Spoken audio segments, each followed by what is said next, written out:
Here's your First Warn Weather Forecast First, sponsored by Anderson Collision Center. Visit driveanderson.com. It's the start of a cold night in the statewide, and in many spots, temperatures are dropping significantly faster than others. Typically, when you have a clear sky like many spots do and a very fresh snow cover, you are going to see those temperatures drop rather fast. We're already down to 14 in Galena, 16 degrees in Janesville, but a little bit of cloud cover keeping us at 25 in Rockford, DeKalb, 23 currently in Sterling. We do expect some of that cloud cover to thin out a little bit, which will allow many spots to see those temperatures drop, and eventually, rather quickly, many locations will end up in the single digits for those overnight lows. We don't stay there all day tomorrow, though. We'll quickly warm back up into the 20s, but that leads into our next potential for some snow showers. I'll time those out for you coming up in your most trusted forecast a little later. Local businesses are struggling after the weather kept residents inside for Stroll on State and Small Business Saturday. We hear from those businesses and how they were affected. Plus, since the roads cleared up this afternoon, a local athletic club hosted an annual holiday event. And a popular holiday light attraction in Rockford is now all lit up. Live from Fox 39, this is Eyewitness News at 9. Good evening, I'm Kelsey Woodall, and thank you for joining us. But before we get into those stories, we head back to the Weather Center. The winter storm left Rockfordians trying to stay off the roads. Jordan, how much snow did we end up getting yesterday? Kelsey, many spots ended up anywhere from about 7 to 10 inches of snow. There were a few spots that had some steadier bands that ended up on the higher end of that range. And here at the station, just prior to 1 a.m., I measured 7.8 inches of snow. The storm total at the Rockford Airport came out to 8.8 inches of snow. That's also the same measurement in DeKalb. 10.2 inches of snow in Dixon, 11 inches of snow in Timberlane, out in Boone County, 11.4 inches of snow in Freeport, and then in Wisconsin, Monroe reporting 9.5 inches of snow, and then 10 inches of snow in Janesville. Specifically in Rockford, 8 inches of that came down prior to midnight. So our daily total for yesterday came out to 8 inches of snow. That's the largest daily snow that Rockford has seen since November 25th of 2018. It's also the second snowiest day in November in Rockford's history. Second also to that day when we had over 11 inches of snow that came down. A lot of that came down during the afternoon and evening with some of those steadiest bands of snow that were pushing through. In many spots, 1 inch of snow was coming down per hour. Not throughout the entire duration of that system, but that shows just how steady and heavy some of that snow was. Now that fresh snowpack leading to the much cooler temperature tonight, and we'll see another round of some accumulating snowfall heading into tomorrow. Timing that out for you coming up in my full forecast in a bit. Thanks, Jordan. Saturday's snowfall kept people inside during this year's Stroll on State activities. Small business owners and vendors were heavily impacted by the lack of people in attendance. Eyewitness News reporter Rico Holland spoke with a couple of businesses today. For many local businesses, Stroll on State is a major revenue contributor during the holiday season, but a major snowstorm Saturday left a sour taste in their mouth. I think there were a lot of high hopes in the morning, and I think just as the day continued, seeing more and more cancellations for Stroll on State in general and more vendors dropping out, it was kind of a bummer, not gonna lie. Stroll on State typically sees nearly 80,000 people coming through the downtown area, giving local businesses a unique opportunity to expand their footprint.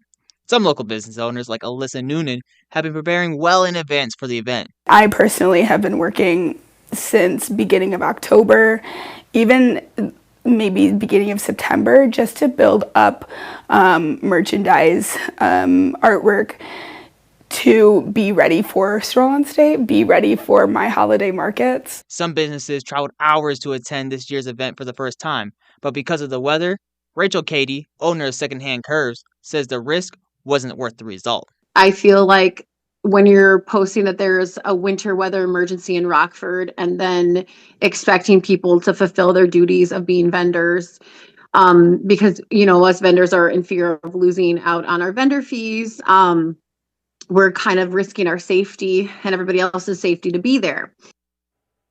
That was Rico Holland reporting. Now, the roads were clear just in time this afternoon for Rockfordians to holiday shop.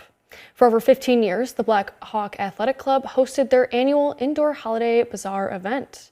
The event featured 20 local vendors selling home decor, jewelry, crafts, and more.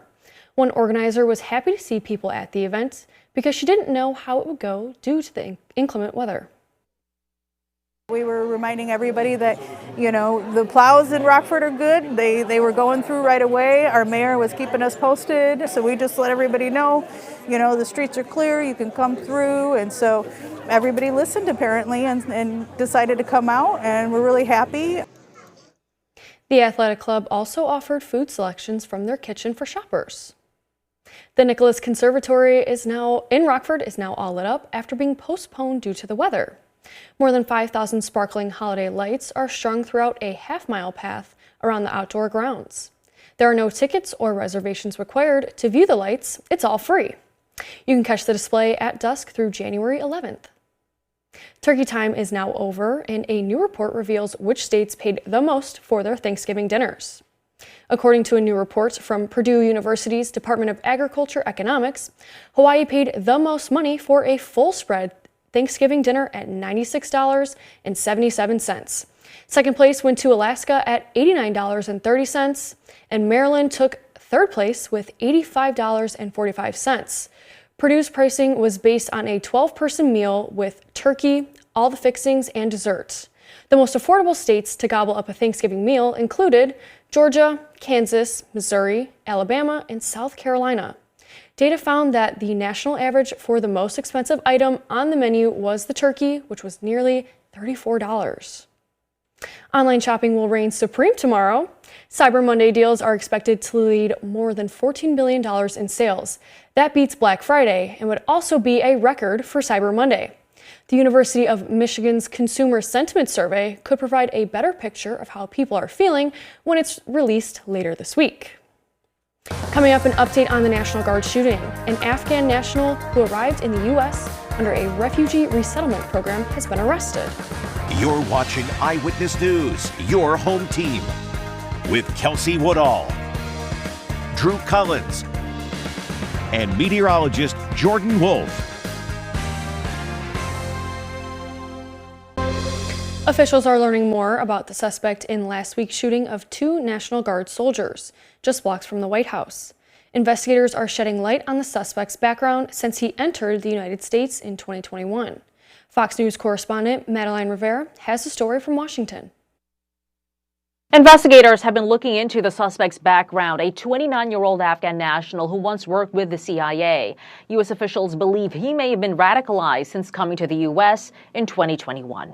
We do believe it was through connections in his home community and state, and we're going to continue to talk to those who interacted with him, who were his family members, talk to them. So far, we've had some participation, but anyone who has information on this needs to know that we will be coming after you and we will bring you to justice. A new report from the Associated Press says the alleged gunman Ramanullah Lakhanwal had been, quote, unraveling for years, unable to hold a job and flipping between long, lightless stretches of isolation and taking sudden weeks-long cross-country drives. The AP reports Lakhanwal had been struggling to adjust to his new life in Washington state after entering the U.S. through Operation Allies Welcome. Lakhanwal is facing first-degree murder for the attack that killed 20-year-old Sarah Beckstrom and left 24-year-old Andrew Wolf in critical condition. Lakhanwal had been vetted by the intelligence community for his work with the CIA, and before coming to the U.S., he was granted asylum earlier this year, which would have warranted another screening process. But the Trump administration maintains the standards were not up to par. These people should not have been in our country, should have never been in our country under Joe Biden. A report from the Justice Department in June showed the FBI and other U.S. agencies had done a good job flagging threats during the Afghanistan withdrawal, but a DHS report in 2022 stated there were data inaccuracies for some of the evacuees, and that CBP admitted or paroled evacuees who were not fully vetted to enter the U.S. In Washington, Madeline Rivera, Fox News. Coming up, it's still very cold out, but luckily the snow has stopped. But it seems we could get a chance for some snow tomorrow. Jordan tells us in his forecast for what we can expect for the upcoming week next. Your first warned weather forecast from meteorologist Jordan Wolf. Fresh snowpack across all of the state line going to have some impacts on our temperatures here into the night tonight. You've likely already noticed it feeling quite a bit colder than it has these last several nights. And a really good look at that snowpack with our Mercy Health SkyTrack camera overlooking Poplar Grove. Not seeing any more of that snow falling like what we had 24 hours ago, but now we have a clearing sky. There's a little bit of upper level cloud cover trying to work its way in from the west and parts of Iowa, but the low level clouds have cleared out as we even saw some sunshine earlier today. Unfortunately though, this time of year when you have a fresh snowpack in place, high pressure overhead, along with that clearing sky, temperatures are going to drop in many spots rather quickly, especially centered underneath that high pressure to our north. Temperatures are in the teens and single digits across much of northern Iowa and even into southern Minnesota. Locally here, we're starting to see some of those numbers drop, but not quite as quickly in a few spots. We are at 16 in Janesville, 15 degrees in Harvard, 14 out in Galena, but still 25 in Rockford and in DeKalb, 24 in Dixon, and 21 in Freeport, likely owing to the fact we have just a little bit of cloud cover over some of those spots, which will hold some temperatures steady at least for a little bit longer, or slow how quickly they would fall. Weather watcher Megan in Pearl City reporting 24 degrees for an air temperature, 19 degrees the dew point, 82% humidity, northwesterly wind about 4 to 6 miles per hour. Greg in McChesney Park has 23 degrees, 15 degrees for the dew point, along with a calm wind. Additional 1.5 inches of snow from his report yesterday.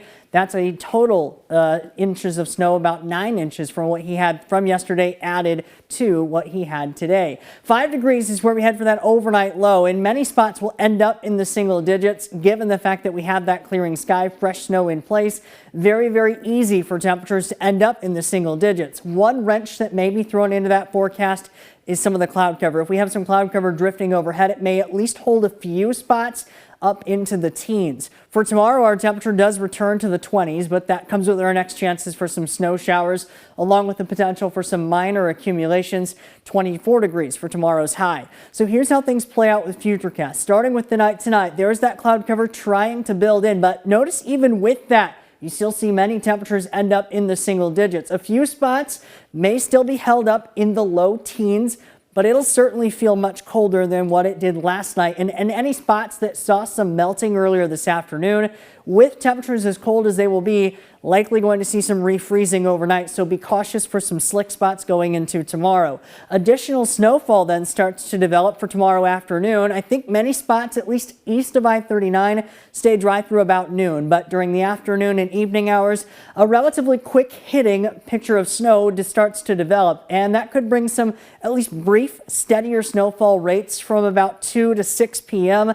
before things start to wind down afterwards. All told, you're not going to get much in the way of total snowfall, and this will be a lot quicker hitting system. Many spots actually drying out as we head beyond 10 p.m. or midnight. So many spots will end up seeing about 1 to 3 inches of snow, though this will be a lot fluffier than the snow that what we had yesterday. Highest potential for snow will be centered along Interstate 88 and areas to the south of that, which will be closer to that 3-inch mark, and possibly a few spots may at least briefly be above that and get close to that 4-inch mark. I think a lot of that will be further off to the south and to the southeast of our direct viewing area. 24 degrees for tomorrow's high temperature, 22 then on Tuesday. We briefly return to the 30s then for Wednesday, but our next cold front brings some more Arctic air in with it, and Thursday's high temperature only down to 12 degrees. Thanks, Jordan. Drew's in next with sports. One of our local football state champs celebrated their big accomplishment today. Stick around to see that special moment. Now sports with Drew Collins. The Byron Tigers clinched their 4th football state championship Friday evening in a shootout thriller. The celebration continued today. Players, coaches, and fans gathered at the school's gymnasium. Let's take a closer look.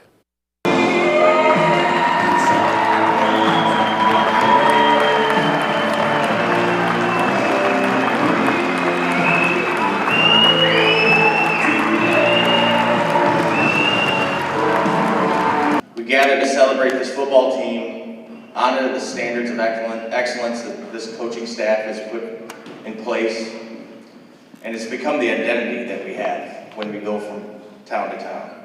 We're lucky here at Byron. We have great kids, okay? As coaches, we can't ask for a better group of kids. I wanted to credit this team to a lot of the success that we've seen this year. These kids, they're really coachable. They made it easy to be a leader on this team. They all bought in. They all worked their tails off every single day. Byron football is truly special, as you all know. The tradition, the culture.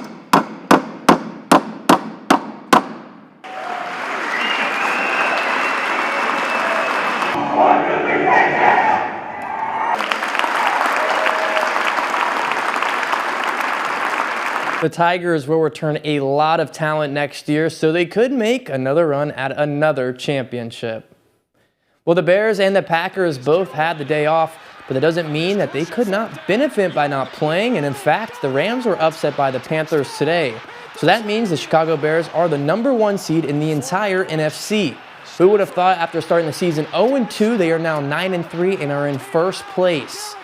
The last time Chicago finished the regular season with the #1 seed in the NFC was all the way back in 2006. This is what Ben Johnson had to say yesterday regarding the current status of the team. We got to continue to get better. We're still not at what we're capable of being yet as an entire team, and so we're going to continue to strive to put that full 60 minutes of 3 phases of complete football together. But these guys continue to get better each and every week, and I'm really proud of them. The only NFC North participant today was the last place Minnesota Vikings. J.J. McCarthy was out with a concussion, so the undrafted rookie Max Brosmer became the first Minnesota Gopher quarterback to start in the NFL. Carson Wentz was also out with an injury. He's on the IR, so that is the reason they turned to Brosmer. The Vikings were shut out 26-0 in Seattle. All right, so we already discussed the first place Bears at 9-3. The Packers sit right behind them at 8-3-1. And guess what? They play each other twice within the next 3 weeks. Next Sunday in Green Bay and December 20th in Chicago. The Lions sit in third place, fighting to keep their playoff hopes alive at 7-5. And the Vikings are now 4-8. The Blackhawks hosted the Anaheim Ducks, and the Ducks blew a 3-goal lead. The Blackhawks won 5-3. The Ice Hogs were supposed to face the Admirals last night in Milwaukee, but that game has been moved until tonight because of the weather, and the Hogs grabbed the win. That was 3-2. That's sports. We'll be right back. Well, the winter storm was in full effect yesterday, and here we have a video of 2 young children that joined in on fun and made their first ever snow angels. This is so fun. I sure wish that I could make a snow angel. We didn't get to do that yesterday. We haven't yet, but you know, I know there's a lot of fresh snow out there in some of the yard out around the station. I'm just saying, if you're driving past the station tomorrow and you see some snow angels in the yard, there may or may not have been us. It may or may not have been us. And we may have a chance to continue to make some snow angels. I don't think the snow's going anywhere anytime soon. And we may have another chance for snow as we head into tomorrow. First one, interactive radar from Rockford Glass and More tonight. Keeps us dry, but also keeps us clear. And that clearing allows for temperatures to drop quite a bit. Many spots will end up in the single digits tonight. 24 degrees, snow moves in for the afternoon and evening. An additional 1 to 3 inches of snow possible. Well, that's our show. Thanks for joining us. We'll see you at 10.